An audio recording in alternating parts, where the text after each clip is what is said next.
Hello and welcome to Threefold Herbal Healing. I'm Herbalist Leo. I help people who are sick and tired of feeling sick and tired, or people who are struggling with chronic diseases grow health from the root up. And today, I actually wanted to talk about roots because roots, as you know, are prime energy source or comfort food for the winter. When I'm recording it, it's the beginning of December, and where I am, it's pretty cold out there.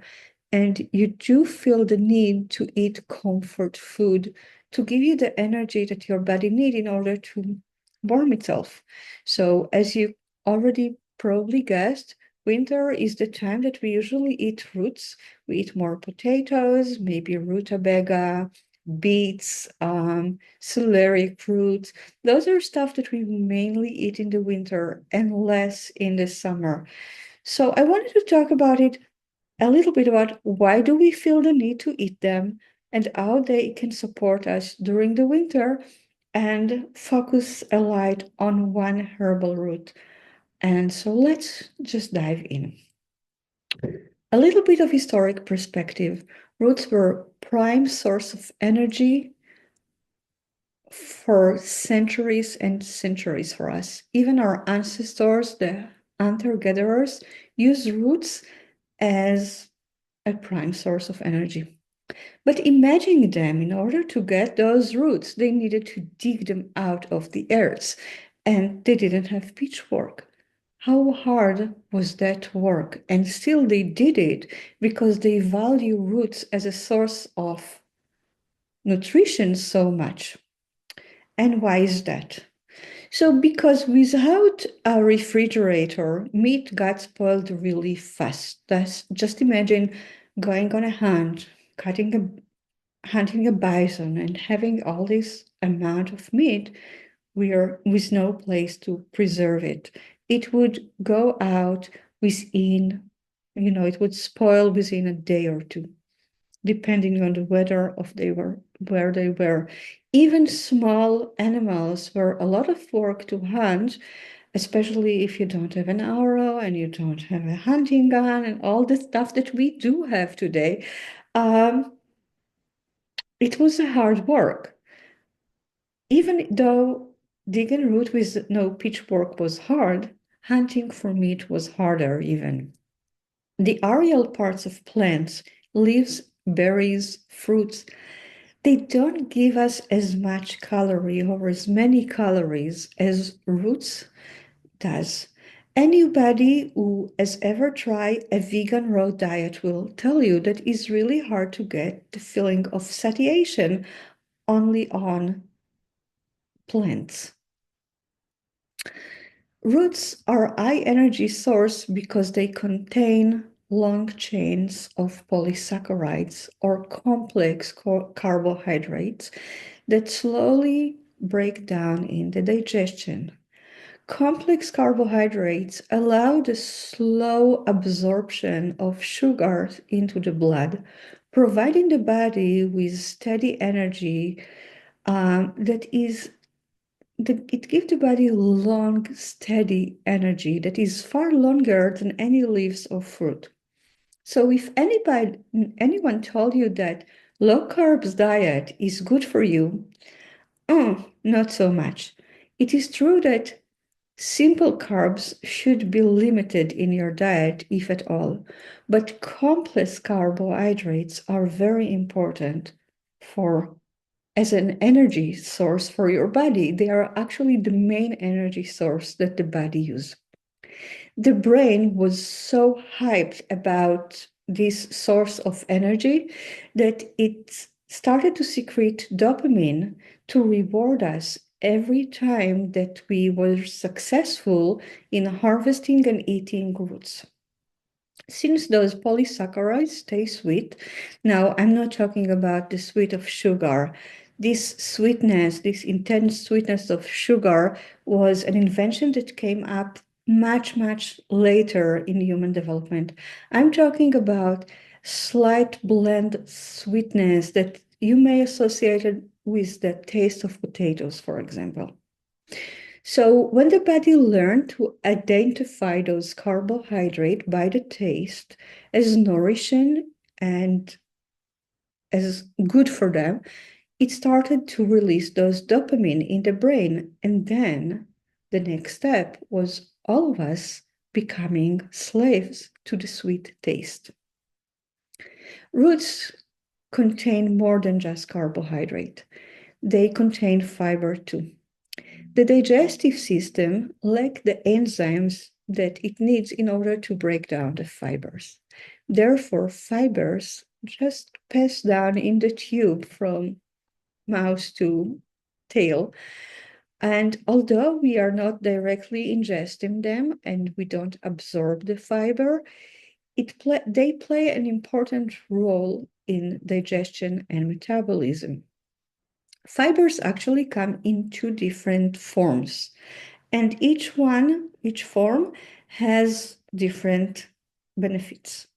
So we are talking about soluble fibers. Soluble fibers are type of fibers that dissolve in water, and they can help lower glucose levels in the blood and also cholesterol level in the blood. So if you have problem with metabolic syndrome, pre-diabetic, you have insulin, high insulin, high glucose level, fasting glucose, or high cholesterol or triglyceride, soluble fibers become really important way to get rid of all of those.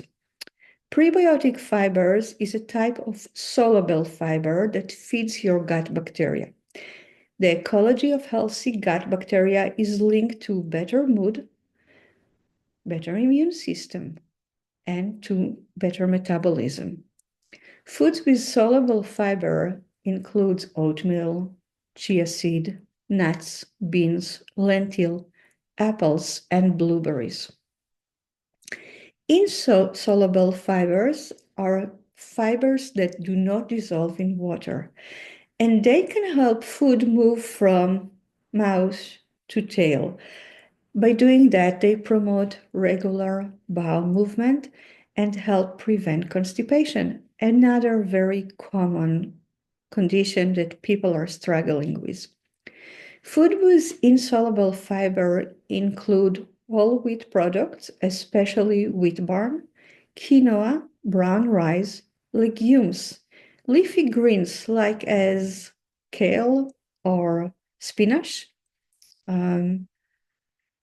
almonds, walnut, seeds like sunflower seeds, fruits that have edible skin. We are talking like pears or apples. Apples are an amazing source of insoluble fiber and should be part of your diet almost daily. Now, one of the most nourishing roots that contain both soluble and insoluble fiber is burdock root. Burdock root is a biannual plant. It's grow as a weed almost everywhere, in meadows, in wasteland, in my backyards. Everywhere I go, I see burdock root. The taste is mildly sweet, bitter, and it has some oiliness to it. It has some, and that oiliness is moistening. It helps build tissue in people who are deficient, people that are emaciated, people who are weak, maybe after a long chronic disease or undernourished people. On the other hand, it has a catabolic, a breaking down quality to it, maybe because of the bitter taste, that it helps the body detox. It is a paradox that is the nature of burdock. On the one hand, it's a building herb. On the other hand, it's a breaking down and detoxifying herb. So it works in those two polars that seem opposite, but works in burdock. How amazing is that? While burdock root is known to be a building herb, it is also functioning as a blood purifier. It breaks down and removes toxins from the blood. As blood purifier, Burdock is used especially in cases where the inflammation manifests itself in the skin. So we are talking about conditions such as eczema, acne, and psoriasis. The lymphatic system plays a role of the police on the one hand because it houses a lot of immune cell in it. A lot of the adaptive immune cells actually roam around in the lymphatic fluids. On the other hand, the lymphatic fluids also collect garbage or waste product from the spaces between the cells. So we call it the extra matrix cell, the extra, the matrix between the cells, where all the toxins from the cells accumulate and then carried by the lymphs. Burdock stimulate lymph flow, and by doing that, it stimulates the removal of those toxins away from the cells. Another way that Burdock helps detox in the body is by stimulating the production of bile in the liver. Now, bile, it's interesting, have two main functions in the body. On the one hand, when you eat anything fatty like avocado, bile will help break the fat molecules into tiny drops that can actually be absorbed by the body. So it helps fat break down and absorbed into the body. On the other hand, bile help emulsify excess cholesterol that you have in the body and attach it to fiber so it can be eliminated from the body. So it's actually on the one hand help you build energy by absorbing good fat and help you detox excess cholesterol. Bile is yeah. Burdock root contains unique and beneficial starches and soluble fibers, rich in prebiotic sugars that feed the beneficial ecology of bacteria in the colon. When those bacteria, when your inner colonies of bacteria, fungi, and viruses are in balance, they maintain the integrity of the gut wall and they reduce inflammation, regulate bowel movement, provide immune support, protect the body from other pathogenic bacteria, and support overall proper digestion and mood. The root of burdock, it's so hard to dig. Burdock tend to send long, deep rootlets into the ground that are really firmly attached. So you have to dig down deep and really wide to extract all those leaflets or rootlets. Burdock is a grounding herb. It is associated with the first chakra. The first chakra is about our basic need. And what is more basic than our need for food and nourishment, of the safety of having enough food and nourishment? It helps us find home in our body and in the earth. When the diet lacks the nutrient and digestive fire is dim, toxins accumulate in the body. The body doesn't have the energy to detox, and that may manifest in inflammation.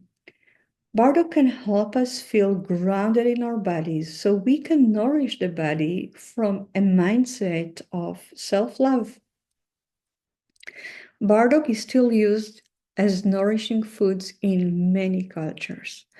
Because carbohydrates are best extracted in water, so if you put burdock in alcohol, you're not going to extract the carbohydrate. It is actually extracted better in water.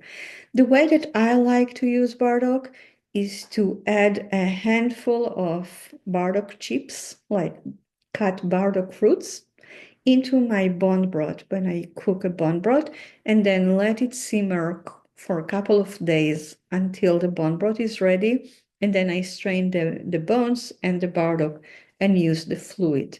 And I can use it for soup, for stews, for cooking grains. I get the benefit in all of them.